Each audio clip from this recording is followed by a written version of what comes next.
Hello again, everyone. Edwin Learnard back once again.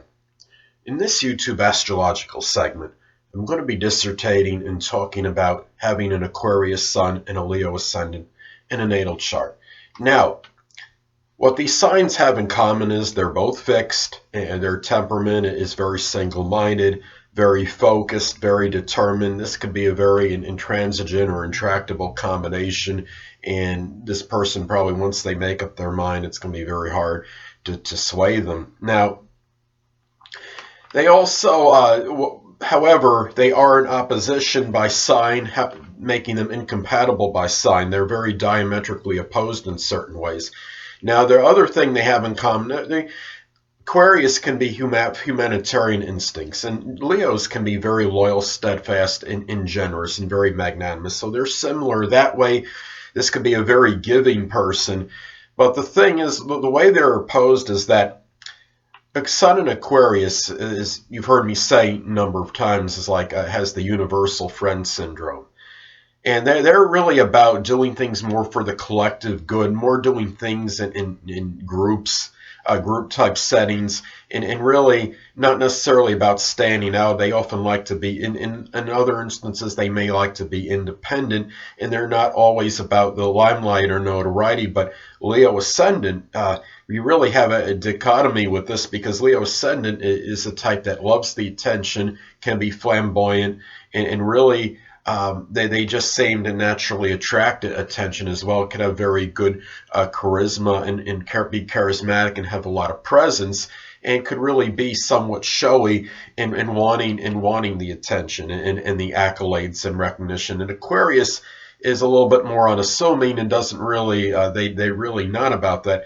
However, having the Leo Ascendant, the Leo side may come off at least more strongly to others, since the rising sign represents our outer demeanor and that mask we wear that we readily show others. So that flamboyant, attention-seeking side may strongly come out among others, while that Aquarius Sun not quite as much, at least not on the first impression and in front of people generally. The Aquarius Sun would be more, once you got to know that person, then you might see that more that side that's more about the collective group efforts and not really wanting necessarily to stand out as much. Now, you look at the Sun in a natal chart represents our basic ones, while the rising sign or ascendant can represent the manner or method in which one attains these basic ones. Now, for the Sun in Aquarius, the basic ones can be connected with freedom, friendship, doing things for collective good, even sometimes global things, I believe, being different, just being unique, being part of that group, reform, being progressive, and wanting to, and also goals could be wants, like their aspirations, and having a Leo Ascendant, perhaps the manner in which they attain this can be in a very loud and magnanimous manner. I had a friend one time who was Aquarius with Leo rising, and he had a plethora of friends, and it seemed like he always, not necessarily really consciously doing this, but he would it would just come out in a way where he let everybody know he was that universal friend, and that I have, I have a lot of friends, and here they are around me. So I think that's how that came out. I saw that expression with him in that manner. And also, the aspirations, the goals, the things that might be connected with those goal-oriented ones, maybe perhaps in a Leo-like profession, such as the military, entertainment, something philanthropic, maybe working as a manager, supervisor, something with cardiology, maybe doing something as like a motivational speaker or guru, something perhaps with amusement. And this could be like that person that, Aquarius Sun can be about new ideas, innovations, electronics, computers. This could be that person that runs like be a manager, like a Radio Shack, showing that leadership prowess of Leo, and having that Aquarius Sun kind of injected, and they're having that wand for these kind of electronic computer items, but doing so with that Leo ability to lead. And it could be someone also, another example would be somebody like a product demonstrator for innovations and new ideas, new technology, because the Aquarius Sun basic wants can maybe be connected at times with those new ideas, with innovation, with things that are progressive. And the Leo, and it may, and this basic want may be displayed in it, and it's maybe through that Leo manner by bragging the product up, by talking about it, and boasting about it, and saying the positive, all the positive things about it in order to sell the product. So I think in that way you could kind of see that Aquarian Leo blend right there that I described. Now, anyway,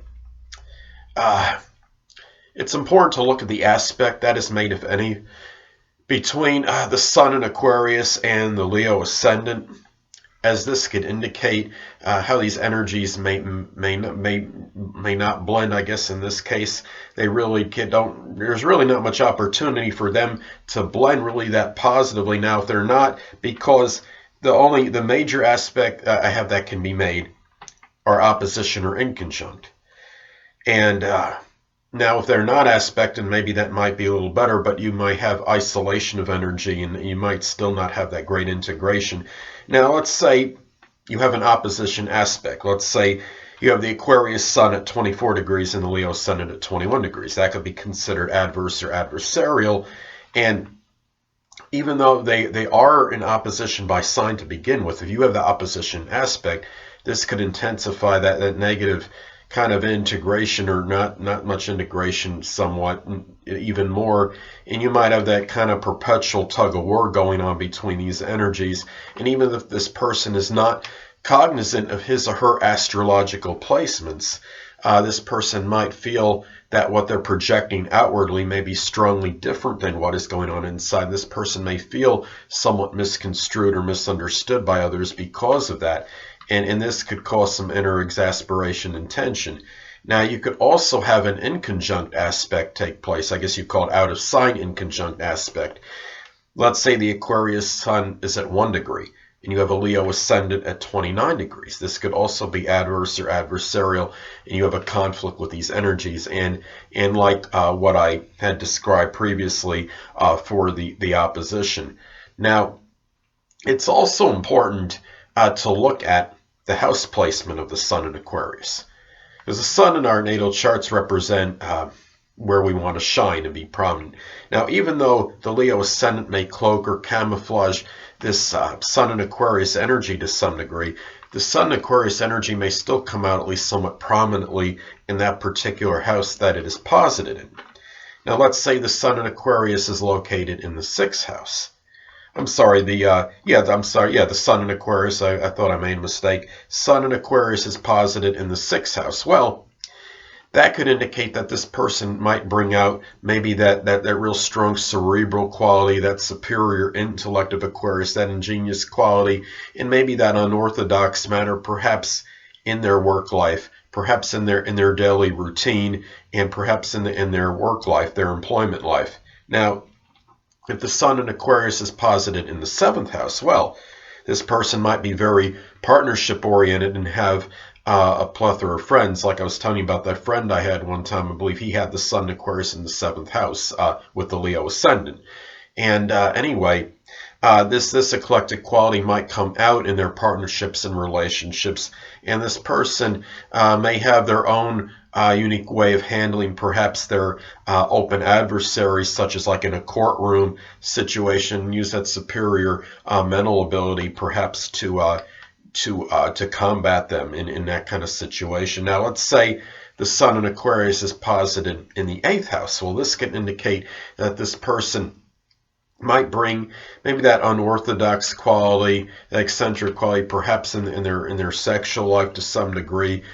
Maybe like for example, a real strong friends first philosophy as far as as a sexual partners would go, as far as the situations would go with them, and maybe some kind of transformation through maybe an Aquarius like manner, or doing something Aquarian like by this transformation.